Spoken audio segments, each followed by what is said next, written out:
নবীজির গোটা জিন্দিগির ভিতরে এমন একটা রমজান নাই যে রমজানে নবীজি ইতিকাফ করেন নাই। একই সাথে 9 জন বিবির স্বামী নবীজি মুহাম্মদুর রাসূলুল্লাহ সাল্লাল্লাহু আলাইহি ওয়াসাল্লাম। আবার নবীজি একই সাথে 1.5 লক্ষ লোকের নেতা, একই সাথে নবীজি মদিনার রাষ্ট্রপ্রধান। নবীজির মতো ব্যস্ত মানুষ কিদের মধ্যে এমন একটা লোক কেউ খুঁজে পাওয়া যাবে না। নবীজি কেন ইতিকাফ করতেন? নবীজি সাল্লাল্লাহু আলাইহি ওয়াসাল্লাম জানতেন 10 দিনের ইতিকাফ করলে বান্দার জন্য এত মহা একটি পুরস্কার আছে। কোনো বান্দা যদি 10 দিনের ইতিকাফ করে, শেষ 10 দিনের ভিতরে ওই বান্দার নসিবে লাইলাতুল কদর মিলে যায়। বলেন সুবহানাল্লাহ। লাইলাতুল কদরের মর্যাদা মর্তবা আমরা বুঝি না। নবীজি সাল্লাল্লাহু আলাইহি ওয়াসাল্লাম বলেছেন, তাহাররু লাইলাতুল কদরি ফিল আশরিল আওয়াখির মিন রমাদান। রমজানের শেষ দশকে তোমরা লাইলাতুল কদর তালাশ করো। কেন নবীজি লাইলাতুল কদরকে তালাশ করতে বললেন? পূর্বের যুগের উম্মতদের, নবীদের উম্মতদের হায়াত ছিল অনেক বেশি। কেউ হয়তোবা 800, 900, 1000 বছর পর্যন্ত বয়স পেয়েছেন। বনি ইসরাইলের এক লোক সারা রাত ভরা ইবাদত বন্দেগী করত। সকালবেলা ইসলামের জন্য, দ্বীনের জন্য আল্লাহর রাস্তায় যুদ্ধে বের হয়ে যাইত। বলুন তো এই বান্দার আমলনামায় কি পরিমাণ নেকি আছে? তার হায়াত ছিল 1000 বছর। অনেক সওয়াবের অধিকারী। তাই আখেরি জামানার পয়গম্বর নবীজি মুহাম্মদুর রাসূলুল্লাহ সাল্লাল্লাহু আলাইহি ওয়াসাল্লামের উম্মতের মনের ভিতরে এমনটা জাগতে পারে যে পূর্বেকার উম্মতদের হায়াত ছিল এত বেশি, ইবাদতের ক্ষেত্রে তারা অনেক অগ্রগামী হয়ে গেছে। নবীজি বলেন, চিন্তার কোনো কারণ নাই। আমার উম্মতের হায়াত হবে কম, তবে আমার উম্মত এই অল্প হায়াতের ভিতরে অল্প আমল করে ওই বেশি হায়াতওয়ালাদের মতো নেকি অর্জন করবে। সুবহানাল্লাহ। আল্লাহ পাক রব্বুল আলামিন সূরা কদর নাজিল করলেন, ইন্না আনজালনাহু ফি লাইলাতিল কদর। আমি কোরআনুল কারীমকে নাজিল করেছি কদরের রাত্রিতে। আল্লাহ পাক রব্বুল আলামিন নবীজি সাল্লাল্লাহু আলাইহি ওয়াসাল্লামকে পাল্টা বলতেছেন, ওয়ামা আদরাকা মা লাইলাতুল কদর।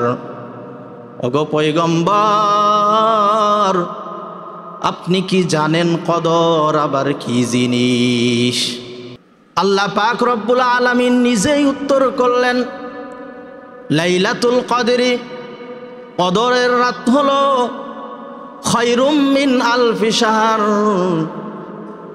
1000 মাসের চেয়ে উত্তম। বলেন সুবহানাল্লাহ।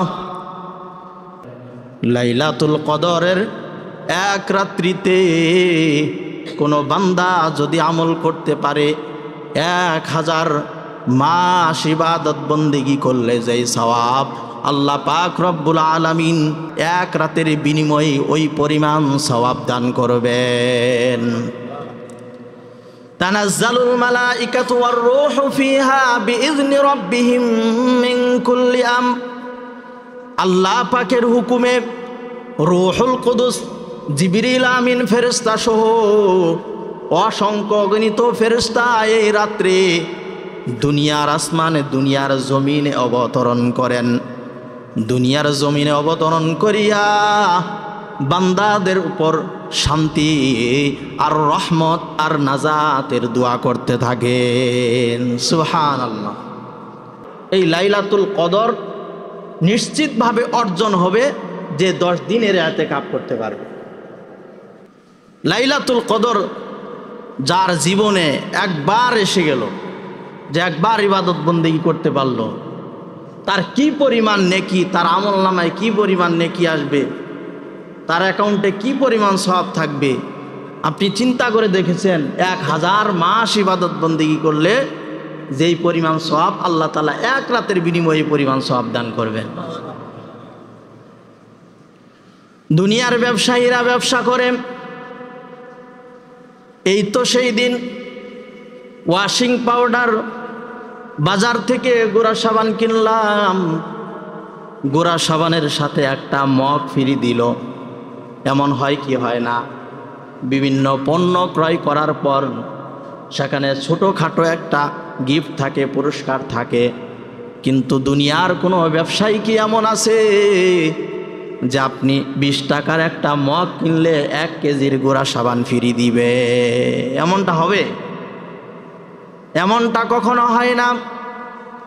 কিন্তু আল্লাহ পাক রব্বুল আলামিন আমাদেরকে এমনটাই বুঝাতে চাচ্ছেন যে বান্দা, তুমি যদি 20 টাকার মগ কিনো তাহলে তোমাকে 1 কেজির গুঁড়া সাবানের একটা প্যাকেট দেওয়া হবে। কেননা আল্লাহ পাক রব্বুল আলামিন এক রাত ইবাদত বন্দেগী করার কারণে 1000 মাস ইবাদত বন্দেগী করলে যেই পরিমাণ সওয়াব আল্লাহ পাক রব্বুল আলামিন সেই পরিমাণ সওয়াব আপনার আমার আমলনামায় দান করেন। ইবাদত বন্দেগী করলেন 1 রাত, জিনিস নিলেন ছোটটা, কিন্তু ফ্রি পাইলেন বড়টা। দুনিয়ার কোনো ব্যবসায় এমন নাই যে জিনিস নিবেন ছোটটা আর ফ্রি দিবে বড়টা। কিন্তু আল্লাহ বান্দার প্রতি এত দয়াশীল, আল্লাহ চায় বান্দা কোনোভাবে, কোনো না কোনোভাবে বান্দা আমার হয়ে যাক, বান্দাকে আমি জান্নাতের মালিক বানায় দেই। বলেন সুবহানাল্লাহ। কারণ শয়তান যখন মানুষদেরকে ধোঁকা দেয়, শয়তান প্রতিশ্রুতি নিয়েছিল আল্লাহ থেকে, সুম্মা লাআতিয়ান্নাহুম মিন বাইনি আইদিহিম ওয়া মিন খালফিহিম ওয়া আন আইমানিহিম। ওগো আল্লাহ, আপনি আমাকে এই সুযোগ দান করেন, আপনার বান্দাদের চতুর্দিক থেকে আমি আসব, তার ডান থেকে আসব, তার বাম থেকে আসব, তার সামনে থেকে আসব, তার পিছন থেকে আসব। ওয়ালা তাজিদু আকসারাহুম শাকিরিন। আপনার একটা বান্দাকেও আমি শুকরগুজার বান্দা হতে দিব না। আল্লাহ পাক রব্বুল আলামিন বলেছিলেন, আমার বান্দার চতুর্দিক থেকে তুই বান্দাকে ধোঁকা দিবি, ধোঁকা দিয়া পথভ্রষ্ট করবি। ও শয়তান, তুই জানোস না আমার দিক হলো 6টা। তুই সামনে থেকে আসবি, পিছন থেকে আসবি, ডানে থেকে আসবি, বাম থেকে আসবি। আমার দিক হলো 6টা। আমার বান্দা যখন উপরের দিকে আমার দিকে হাত বাড়াইয়া আমার কাছে ক্ষমা চাইবে, আমি আল্লাহ আমার বান্দাকে ক্ষমা করিয়া জান্নাতের মালিক বানায়া দিব। আমার বান্দা যখন নিজের অপরাধকে স্বীকার করিয়া, নিজের অপরাধকে স্বীকার করিয়া আমার কুদরতি পায়ে সিজদা দিবে, সিজদা দিয়া যখন আমার বান্দা আমার কাছে ক্ষমা চাইবে, আমি আল্লাহ আমার বান্দাকে ক্ষমা করিয়া জান্নাতের মালিক বানাইয়া দিব। বলেন সুবহানাল্লাহ। আল্লাহ চাই বান্দাকে কোনো না কোনো উপায়ে বান্দা আল্লাহর হয়ে যাক, আর এই বান্দাকে আল্লাহ জান্নাতের মালিক বানায় দেখ, বান্দা যেন জাহান্নামের আগুনে না জ্বলে। এজন্য আল্লাহ এই ছোট্ট একটি ইবাদত বন্দেগী করার কারণে বড় একটি পুরস্কার বান্দাকে আল্লাহ দেওয়ার জন্য প্রস্তুত। তো লাইলাতুল কদরকে আল্লাহ পাক রব্বুল আলামিন নির্ধারণ করে কেন দিলেন না? নির্ধারণ করে না দেওয়ার হিকমতেই যে বান্দা যেন বেশি নেকি অর্জন করে, নেকি অর্জন করে আল্লাহর বেশি প্রিয় হয়ে যায়। কারণ 1 রাত নির্ধারণ করে দিলে আপনি ইবাদত বন্দেগী করতেন 1 রাত, কিন্তু আল্লাহ পাক রব্বুল আলামিন যখন এই রাতকে নির্ধারণ না করেছেন, শেষ দশকের বেজর রাতের কথা বলেছেন, তখন আপনার এই এক রাতের সাথে বাকি আরো 8 রাত ইবাদত বন্দিগি করার ইচ্ছা আপনার জেগেছে। আপনি প্রতি রাত ইবাদত বন্দিগি করলেন। লাইলাতুল কদরের শুধু সেই রাত্রে ইবাদত বন্দিগি করলেই আপনি সওয়াব পাবেন, অন্য রাতে ইবাদত বন্দিগি করলে সওয়াব পাবেন না, বিষয়টা তো এমন না। আল্লাহ এই হিকমত রেখেছেন বান্দাকে অধিক নেকির মালিক বানায় দেওয়ার জন্যই আল্লাহ পাক রব্বুল আলামিন এই রাতকে কি করেছেন? অনির্দিষ্ট করেছেন, নির্দিষ্ট করেন নাই।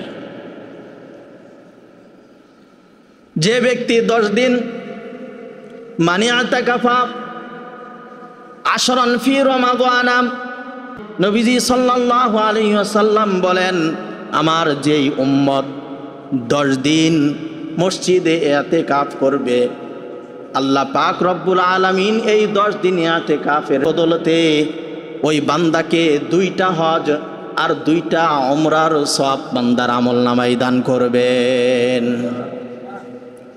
10 দিন ইতিকাফ করলে 2টা হজ 2টা উমরার সওয়াব আল্লাহ তাআলা বান্দার আমলনামায় দান করবেন। তাহলে আল্লাহ তাআলা বান্দাকে কি পরিমাণ নেকি দেওয়ার জন্য প্রস্তুত। এখন বান্দা যদি নিতে না পারে তাহলে এটা বান্দার ব্যর্থতা, কিন্তু আল্লাহ দেওয়ার জন্য প্রস্তুত। আরেক হাদিসের ভিতরে এসেছে, নবীজি সাল্লাল্লাহু আলাইহি ওয়াসাল্লাম বলেছেন যে যেই ব্যক্তি আল্লাহ পাকের সন্তুষ্টির জন্য রমজানের শেষ দশকে মসজিদে ইতিকাফ করে, আল্লাহ পাক রব্বুল আলামিন জাহান্নামের আগুনকে আর ওই বান্দার ভিতরে 3 খন্দক পরিমাণ দূরত্ব সৃষ্টি করে দেন।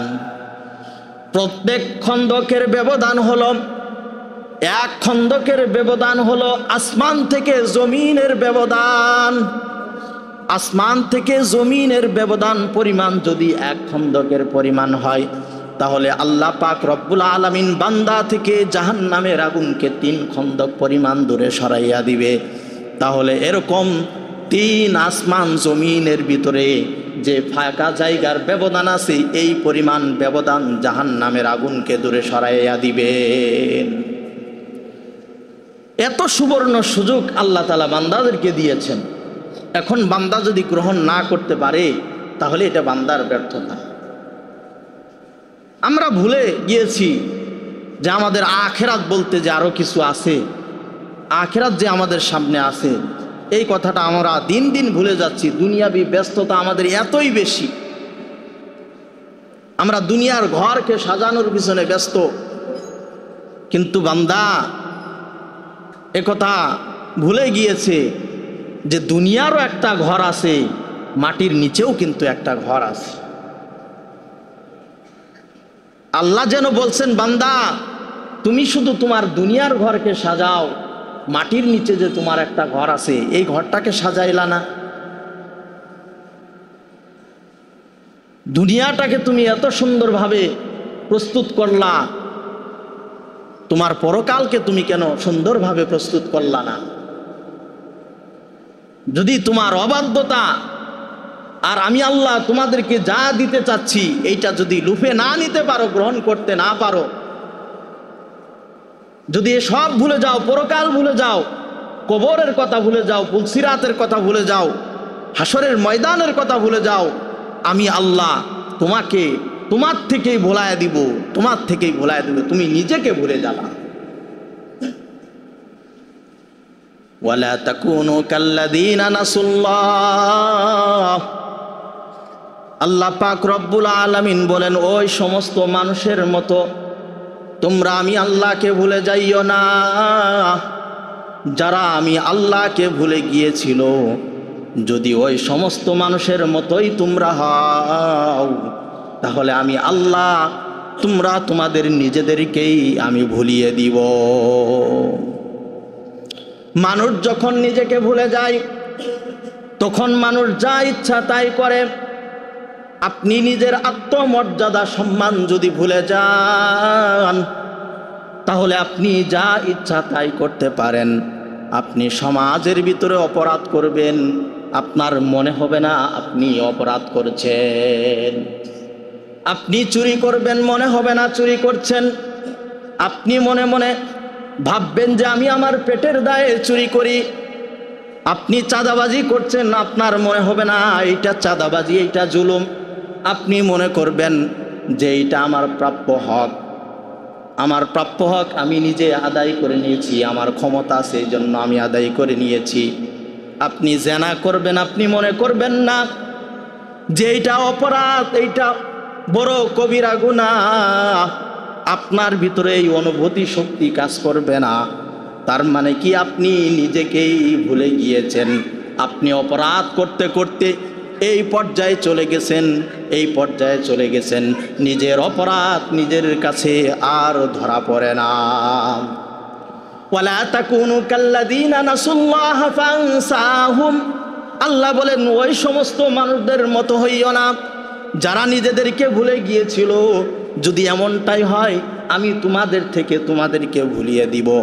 আমরা অনেক সময় মানুষকে মারপিট করার সময় বা হুমকি দামকি দিয়ে বলে থাকি তোকে এমন মারপিট করব, এমন আঘাত করব, তুই নিজের বাপের নাম ভুলে যাবি এবং কি তুই নিজেকেও ভুলে যাবি। এমনটা বলি কি বলি না? আমরা অনেক সময় এমন বলি যে এমন মার দিব তোর বাপের নাম ভুলে যাবি, তুই নিজেকে ভুলে যাবি। এমন কথা বলি কি বলি না? আল্লাহ বলছেন যে বান্দা এমন হইস না। যে সমস্ত লোকেরা আল্লাহকে ভুলে গিয়েছিল, আল্লাহর আযাব আসার কথা শুনতো যে এই যে কালকে আযাব আসবে, এরপরও তারা সংশোধন হইতো না। তারা বলতো কোথায় আযাব, কোথায় আযাব, কই আযাব আসে না কেন? বিভিন্ন নবীরা যখন আযাবের কথা বলতেন তারা এরকম ঐদ্যতা অহংকার প্রকাশ করতেন। অবশেষে আযাব যখন তাদেরকে পাকড়াও করতেন তখন তারা বলতো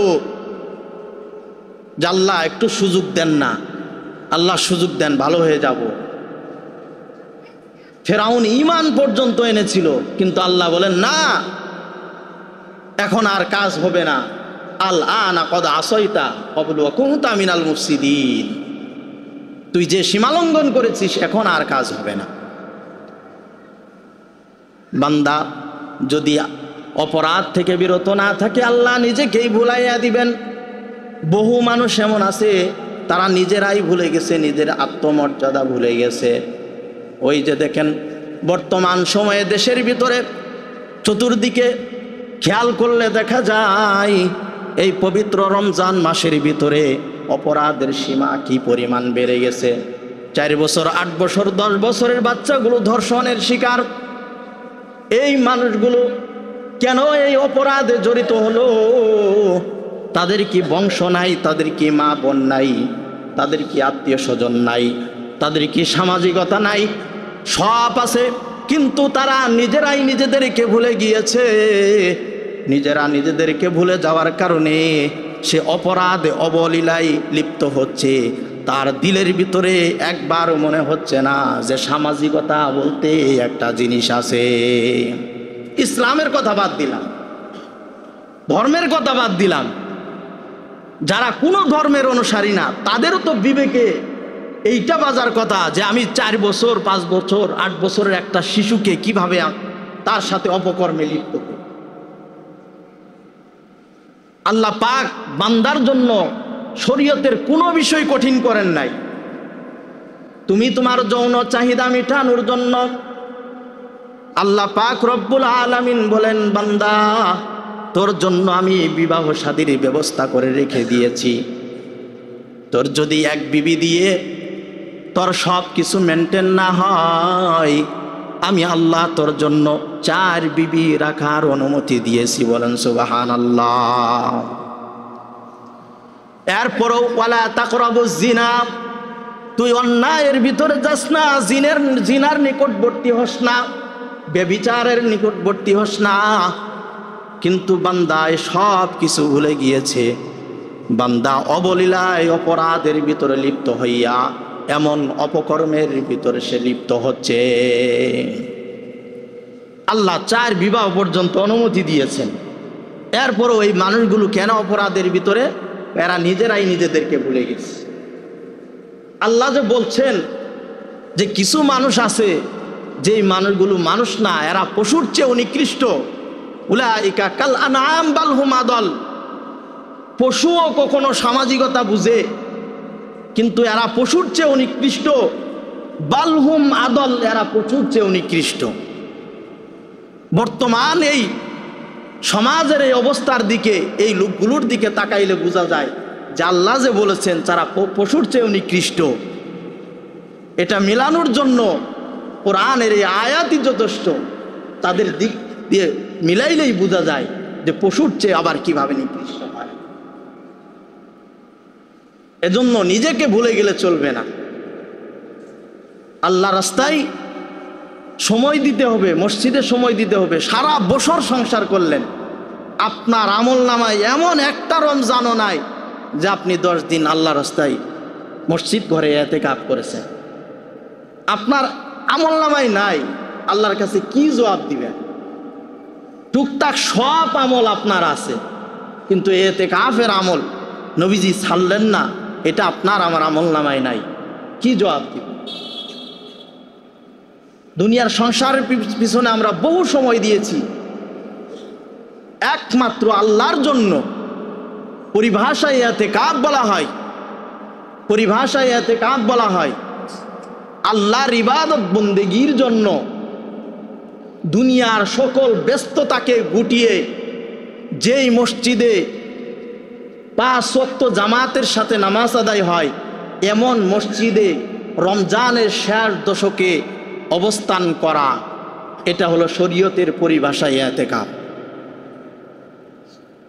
ইতিকাফের মাধ্যমে দুনিয়াবি সকল ব্যস্ততা থেকে ফারেক হইয়ে শুধুমাত্র আল্লাহর ইবাদত বন্দেগীর জন্য 10 দিন মসজিদে বসা যায়।